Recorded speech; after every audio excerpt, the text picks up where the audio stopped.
Hey everybody, welcome back to a new episode, a new season of More Than Hoops, powered by TPL. I'm Cade Phillips. I'm Hurst. And this episode is brought to you by Dick's House of Sport. What's good, Vol Nation? Got something new for you today. Want to be at one of the biggest games of the year? Dick's is giving away an incredible Tennessee football package for 4, the ultimate game day experience, and it could be yours. Just scan the QR code or head to Dick's House of Sport to enter. Dick's House of Sport, proud partner of Tennessee Volunteers. Some terms apply, so check in store for details. So guys, it's been an awesome offseason. Been at work the whole time, but we've missed the podcast. We have a familiar face with us, joining us to be a host with Grant Hurst being here. Yep. And, with it being the offseason, we've had 2 big 4-star recruits commit, in the last month. And so with Manny Green and Ralph Scott. And so that's been something that's really cool for us, is because we know that, even with me still having an extra year, that Tennessee just continues to get better and better. Another great part of Tennessee basketball is knowing our assistant coaches are always on the road traveling to get these guys in to wear the same jersey as me and Cade. And a big cool part of that is when they come on visits, when we get to go to football games, when they get to experience the fullness of Tennessee, it's an easy place to recruit to because we have a great football team, a great basketball team, and a long list of other great sports. And it's just a winning culture here. And that's something all of our recruits have to look forward to whenever they come on campus. Yeah, I know for me, my visit was an absolute blast. It was the junior year, and I was like the first 2023 kid that came on an official visit. And it was a Georgia weekend, and then on that Sunday, Tennessee played, I think it was ETSU. And so it was the most action-packed weekend ever. I was lucky enough to have Santi as my official visit host, who I ended up getting to play a year with.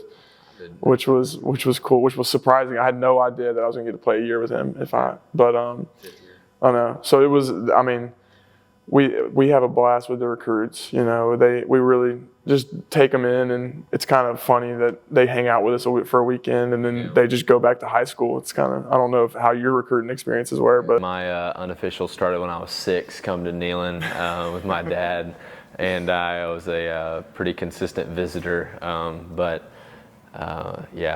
it's such an easy place to recruit to. You even recruited, or you committed super early compared to most people. It's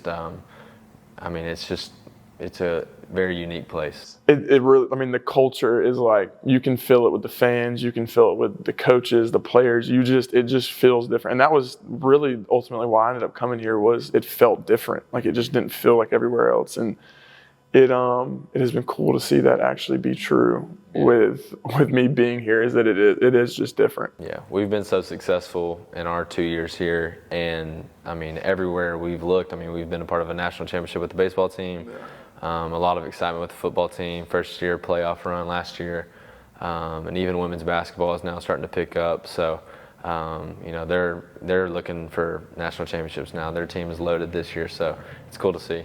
No, absolutely. And I had GP, Greg Polinsky, is my assistant that was just recruiting me all over the place. And if anybody has met GP who's watching this, then y'all know how GP can talk. I had a 35-minute conversation with him this morning on a Sunday. It's a Sunday. And he called me and just wanted to talk about what he was seeing on film and whatever else he wanted to talk to, and show me his cat. Big Orange. Shout out Big Orange. It's big, all right. But it really, these coaches, they just get to know you so well, and they're so invested in you as a person. It's just, it's hard to, in the recruiting process, because that's rare. Everybody feels like they're selling you something. And for me, GP was just like he was just like, I want to know you. I want to know what you want to do with basketball, and how can I help you do that? Yeah, GP is one of the most genuine people. Yes. I've kind of learned a lot about GP just from y'all's relationship. Cade came in, I can speak for my point of view, just super athletic, young, talented, but had a lot to learn, and GP kind of took you under his wing, like I'm sure he told you he would. Yeah. And he's made you helped you become the player that you are now.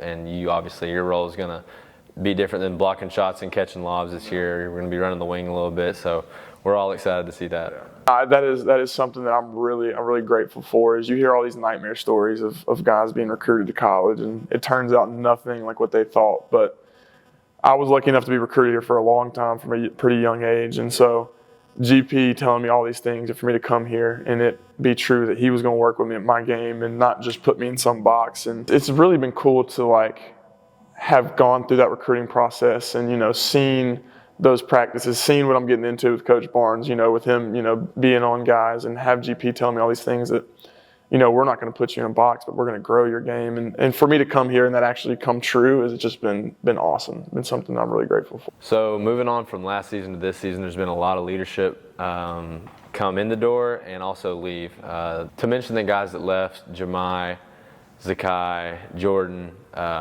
you know, we can't really replace those guys, but we can do our best as the new guys coming in, into filling those leadership roles.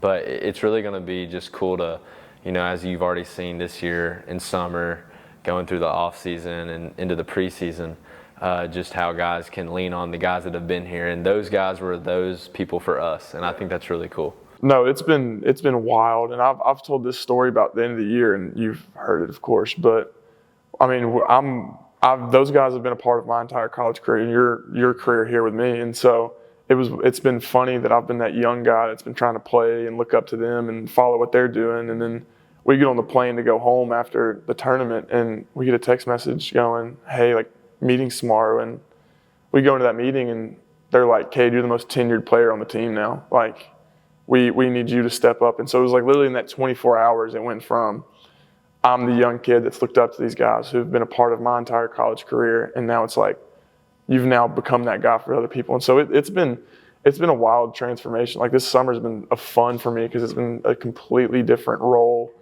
more off the court than on the court. Yeah. But like you said, I mean, we even just got Ethan Berg from the Israeli national team. Yeah. And so, you know, it's even been cool to see Jacoby grow in his role. Him being a new guy, but him being a guy that's played a lot of high-level basketball and him leading by example. It's been cool to see him grow. And then honestly, the growth I've had of, you know, having to be somebody that is helping all our freshmen out with such a large class that we have and all the new transfers. And but it's really made it just exciting. It's something new. It's a challenge, and I've really enjoyed it. I'm like, what is your growth and change and role been like that since these guys left?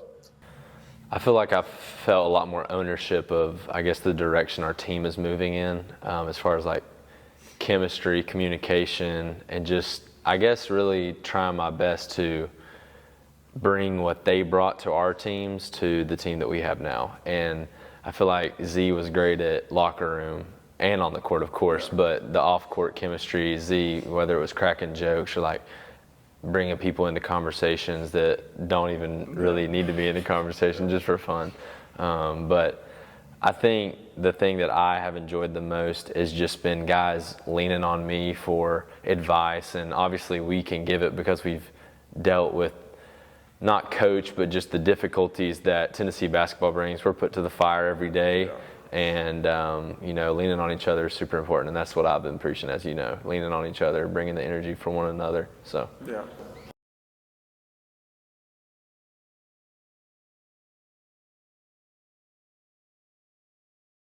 Yeah, you talked about chemistry and like how difficult that has been. I mean, we've had pretty large turnover in every year we've been here with transfers and new guys, but this year's the most by far. But like, what are like some personalities on the team that have like surprised you? Some surprising ones, honestly. You watch Jalen Carey play basketball, you would think that personality would be big, and he's a super quiet, to himself guy. And then the more surprising ones for me, Mo is super quiet, but man, he's got a huge personality that we all love. And then without a doubt, Troy Henderson. Dwayne's really funny once you get to know him. He sits right next to me in the locker room, so I feel like I know him a little better than most. Those would be mine. What about you? Yeah, no, I was going to say that too. You know, first meeting Mo and being around him on his visit, you were like, man, this guy's quiet. Like he hadn't really said anything at dinner. He hadn't said anything on his visit, and then he gets here, and it is the loudest, funniest personality, just 24/7. But no, you're right. Some of these guys have come in and just picked up right where guys left off, of just being themselves, cracking up, and so that's been a fun thing to me.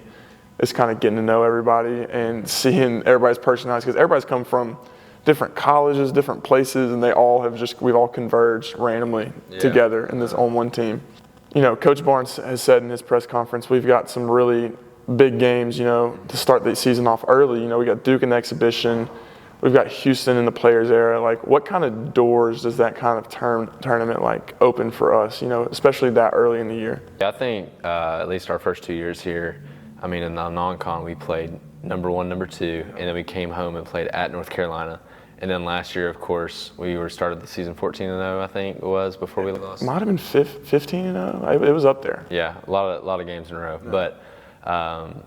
Playing the competition that we have, the Big Ten ACC Challenge early, those will be after Vegas. Yeah. But I think for us, just seeing that we're battle tested, whether it goes good or bad, because last year we were 15-0, whatever that number may have been. And then the year before that, we lost 3 in a row, and then we ultimately ended up at the same spot. I think it allows you to gauge where you are as a team, but also it can put you to the fire and kind of give you an idea of, okay, well, when it comes to March, you got to win 2 or 3 tough ones in a row to get to where you want to get to. So I think that allows us to be in a good spot mentally, and just as a belief in the team, I think it does a lot of good for us. I agree, and especially with how good the SEC is. You have to be a little bit battle tested going into SEC, or you're going to get a wake-up call. Yeah. And so I think it's really beneficial for us as a team, and for what we need to do and what we want to get done. Yeah. So looking forward to the Players Era. It's a great opportunity on Thanksgiving Day. I don't know about you, Cade, but on Thanksgiving Day, I always grew up watching NFL football. This will be a great chance for people to watch something a little bit different, but also give us the chance to shine on a pretty cool stage that professional athletes get. What do you think about that? Tuning in instead of watching Dak Prescott and the Cowboys play would be probably a better choice to come, or maybe even come out to Las Vegas, But no, it's exciting. It's cool. I've gotten to play in some awesome tournaments. Hawaii, freshman year, Bahamas, sophomore year, and now Madison Square Garden. Throw that in there, and a bunch of different places. And so, to add Las Vegas to that is just going to be. I'm excited and ready to get going. I know it's going to be a good time. Yeah. With there being so many different guys, I feel like practice has looked a lot different than it has our first 2 years. It's still as intense and as hard as it's ever been, maybe even harder some days. But how much different has it been? What are those differences because the turnover has just been so large with us? I think physically we're being tested. I hope Coach Barnes doesn't listen to this. Tested less. We're not being tested less physically, but I think the challenge has been mentally getting everybody on the same page. And I think that practice becomes easier once you're all on the same page mentally. That way you can physically go out and do it. And Coach has had, just with the hand we've dealt with the loss of players and the new guys we've brought in, we have a lot of new faces, a lot of new people that have had to learn from scratch what it means to be a part of Tennessee basketball, offensively, defensively, and everything that comes with that. And I think that with time, we've seen that the past 2 years have been extremely tenured teams. Yeah. Multiple guys at each position that have been here, done that. And we're in a place now where, it's me, you, Bishop, JP, Campbell, and Gavin, and Felix. Yeah. It sounds like more than it really is, but we've got 8 new people and 8 returners. So there's been a lot of guys that we've had to fill in quickly to catch up to Coach's speed of the expectations of how we should be doing everything. Yeah, and in that regard, trust me, guys, practice has not slowed down one bit. One bit. But yeah, it has been different. I feel like, this year or in past years, it's been a lot of merging the new guys together, making them fit in. Now this year, it's been more of how can we bring everybody to the middle? And, because there's so many different guys and so many different abilities on the team, which I think is what's going to make this team special. Is we could throw 100 different lineups out there any given night. I think I've played all 4 positions this summer in scrimmages. Yeah, you were our starting or backup 5-man last year, and now you could be our backup 2. I don't know how many people could say they are able to do that. So you and Nate, Nate doesn't really want to play the 5, but neither did you. No, I did not. I did not. That was a plug-and-play situation, but it worked out pretty well. Yeah, I think it did fine. But It really, like, I mean, in the scrimmage yesterday, we had our first open scrimmage. I mean, we had a great turnout. It was so cool, really cool to see. And I mean, Coach Barnes was sending guys from orange to gray squad, from gray to orange. He was sending guys from team to team, just scrambling the lineups all day. And of course, we had the electric finish that. Second part of the scrimmage, went in, we were up 15. My team was up 15 with like 8 to go. The other side cut it down to go up 1 with 6 seconds left, I believe. Then we got a shot up on the rim, and then Amari Evans came and tipped it in for the win, which was cool, scrimmage. But it was funny, like watching the first tip off. One team scored, and then, well, actually One team scored a bunch in a row. It took a while. But hearing the fans cheer for both was cool. But yeah, Vol Nation always shows out, that's for sure.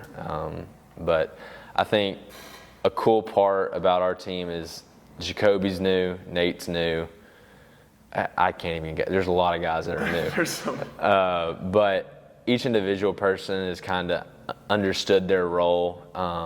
And I feel like a lot of people, even mid-season, me coming from a different program, don't know their role. And I feel like that's what makes bad teams bad, and I feel like that's what makes good teams good. Yeah. And we're able to use our unique positions, players, versatility to, perform at our best. Yeah, and I think it was cool these fans have been hearing about these guys for months. These guys are already known, recognizable just from social media, and then for these guys to finally get to see them play in an orange uniform, I think it's really cool for the fans, but also I think it's even probably that more special for all the new guys, for freshmen, for all that. Yeah, for sure. These guys are known but haven't been seen, and so I think seeing these guys run around, I mean, we've been playing real fast, and we play real dynamic. We have so many different guys that are skilled, and I think it was a really cool experience for the fans to finally get a glimpse of what they've been hearing about on social media, about practice, and about the talented guys we got. Yeah. What's been your favorite in the locker room or not on the court, off the court moment so far with anybody? Oh, man. We have went a few different places, team events as we call them. Yeah, the team events are great. But I think the moments in the locker room are We've had a few spelling contests recently. That's really where my mind went to the spelling bee. I know there's a little bit of recency bias, but we've been having some spelling bees. Oh, they're bad, y'all. They're so bad. You would be embarrassed. We're not going to name any names. Yeah, we won't do that. But there's a few guesses that y'all can probably make. And we'll let y'all's minds wander. But I'd really say the moments. I mean, there was when the Snapchat AI filter came out, and that took the team by storm for The group chat was on fire for a couple days. We just have we have so many loud personalities on the team that it's hilarious when everybody's together. It's like one big family reunion every day in the locker room. Yeah, when you get done with practice, you make it through practice, and then it's like everybody finally gets to the locker room and relaxes together, and then it's just, but. Yeah, I'll say something. If there is one thing I think every athlete misses, or I can anticipate missing, is Monday at practice when you're in the locker room getting ready, and you hear everyone's story from the weekend about what happened, what went down. Oh my gosh. I mean, yeah, you spend so much time with people. And literally, the only time we get off is on Sundays. And then I guess Saturday afternoons is when we get done. And so you spend so much time together that literally missing 24 hours with someone. Feels like a lot. It feels like a long time. And so you can't wait for Monday to hear about what they've been doing. And so it's a blast. And so those are probably the best moments. So what is a lesson that you've learned with all this new stuff and having to, basically take on a different role? I would say consistency is so vital when you're a leader. Thinking about those guys that we've mentioned before, our teammates last year, Zakai, Shaq, Jordan, if they were, 3 days on, 2 days off, we couldn't respect who they were as a player. Speaking from that side of it, that's where we are now. People look up to us, and I'd say being consistent is by far the most valuable thing that we can provide for the new guys and ourselves. Yeah, and I'd add to that. I feel like something that I've kind of changed is like my first 2 years, I was just trying to learn and figure out what's going on. Like, I mean, there's a lot going on, and it can take a long time to, do everything the right way every day. And so I was kind of, so focused on what I was doing that day so that I could, get better. And I do finally feel like I'm at a place where I know what I'm doing. I'm confident in that I'm doing the right thing. And so I can finally take a look at what everybody else is doing and, help them make sure they're doing what they're supposed to. And because I was in their shoes. I was in the shoes of the new guy that is, running around, the young guy running around trying to figure out what's going on and can kind of look out for others as well as, as these guys that we've talked about have looked after me. No, I even catch myself sometimes, like you'll make a mistake yourself, coach will get on you, and then it makes it a little bit more difficult to, I guess, go back to that same role because you're obviously always worried about yourself, selfishly, naturally, but being there for our teammates is really more important than being there for ourselves. But you have to take care of yourself to be able to help others too. Absolutely. So guys, y'all know we like to end our shows having fun. We've been having a blast talking about basketball, but this is more than hoops. So here we go. No practice, off day the next day. You have 24 hours in Knoxville. You've got 30 seconds. What are you doing? It's a Saturday. I'm going to the football games. I'm waking up. I'm watching game day. So what time is this? Because we got to get the 24-hour span. We'll go 8:30. 8:30. It's 8:30. I'm making breakfast. I'm watching game day. I'm immediately going tailgating, chatting it up with everyone I know, as many people as I can talk to. Then I'm going to go to the game. After that, we'll say it's a noon kickoff. Get back 3:34. After about an hour of traffic, it's 5. Sit back, watch the rest of the games, and I'm cooking burgers on the grill. Yeah, wake up, watch football, breakfast. I'd probably go get brunch. I probably wouldn't cook. I'd probably go get brunch, have a nice little vanilla latte. Ruby Sunshine. Little Ruby Sunshine action. That's not an ad. And just watch football, golf. I mean, be outside. Yeah. Because we play an indoor sport. We don't get to see the sun very often. So hitting on a different part of the Starting 5 series, let's go with your top 5 snacks you're taking with you on the plane traveling to a game. Oh, gosh. Our stewardesses love to take care of us. And we have unbelievable snacks. We do. I mean, we've got those sour gummy worms. Yep. I'm always going to grab a bag of those. Always going to grab some Reese's Cups. Amanda's pissed. Oh, she's going to kill me. That's our nutrition. I'm going to add some protein. We're going to go the Chick-fil-A chicken nuggets we always got with 2 Chick-fil-A sauces. Those don't count as snacks, so those don't add to the tally. Kiwi quencher from Tropical Smoothie. Okay, good one. I feel like I need to add something that makes me sound somewhat healthy and prepared to play. Okay. Grilled nuggets or just? No. We've got that weird green flavor. Is it Glacier Blast? It's a Gatorade. It's like yes. And that's the 5th one. So, sour gummy worms, Reese's Cups, chicken nuggets, Kiwi quencher. Gotcha. Glacier Blast. What about you? I'll go peanut M&Ms. Oh yeah, those are there. I'm gonna go with the usual. I'm gonna go Chick-fil-A grilled nuggets. Okay. Honey roasted barbecue. The sauce. Then I'll go also Kiwi quencher. That is a great one. It's a great smoothie from Tropical. And then for my last 3, I would have to go. I'm not sure of the Gatorade flavor either, but I think it's the purple one. Oh, it's like the dark purple? Yes. Yes. It's just different than the rest of them. I don't know why we have such a weird Gatorade selection on planes, but it's like so good though. I know it's weird. It's just it's the random flavors. And then the cookies that you get on every great plane ride. Oh my gosh, I forgot about the cookies. Yeah. So there's a lot of music played pregame and in the locker rooms, and there's some very iconic ones that we have. What are your starting 5 song titles? Songs. Okay. We always end with Finito. That's got to be one for sure. I'm actually not good with song names, so I'm going to flip this question to you. There's multiple songs. Finito is definitely Finito is the one. That's the one that's always there. And then we always play Boss Man D-Lo, Mo Chicken. And I absolutely love that song. And then, so that's 2. We've got a couple.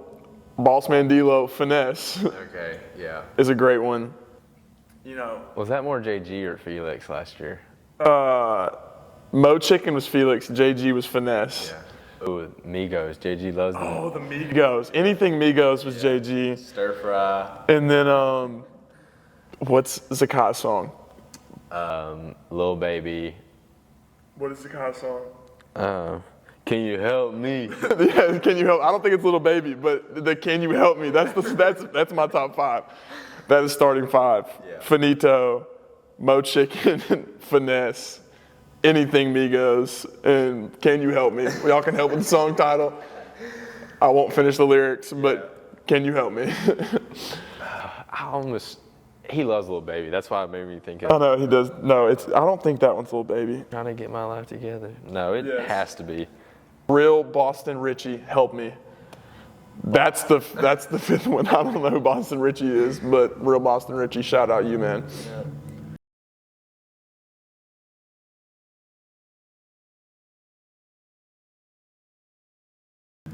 Help me. That's the greatest starting 5 of all time. God, I leave these streets. All right, and then for the last starting 5 question, starting 5 college games since we've been here in Tennessee. Well, I'd say the Alabama one is head over heels. It has to be number 1. Yeah, Jermaine Shackford game. That was pretty special. Didn't feel like we were supposed to win that game. The ball went through the net, and We're on the court, next thing you know. ESPN, I'm high-fiving Dickie V, and the rest is history. That's my number 1. What's your second? Gosh, second. Any of the tournament games, but I think specifically Sweet 16 Kentucky last year's is got to be in the starting 5. Yeah. I mean, everybody knows what that rivalry means. It's widely considered a top 5 basketball rivalry in college, and getting to play them in the tournament to go to Elite 8 after losing to them twice, and they were just, the tensions were high that game, and to go out there and do it, that's got to be in the starting lineup. I would say the Florida game at home, beating the national champions. Down 2 starters.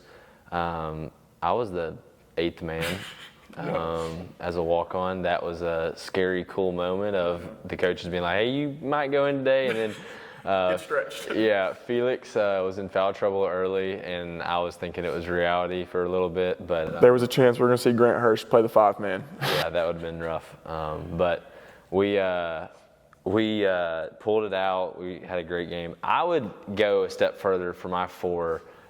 Watching DK against Auburn at home, That was awesome. He was like on a tear. He was unconscious. Like most people know him to have been most games that mattered, but he was just unbelievable, and I think that was kind of his like, I'm here and I'm here to stay type moment. He was unbelievable.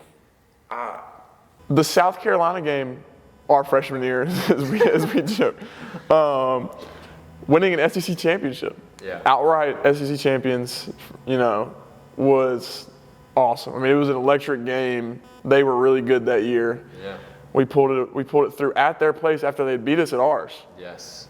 And I mean, getting to celebrate that in the locker room was an absolute blast. Tiny little locker room. Oh my goodness. I was glad though. It made it more intimate. It was awesome. Emotions obviously were running super high. It was awesome. Great day. Cool.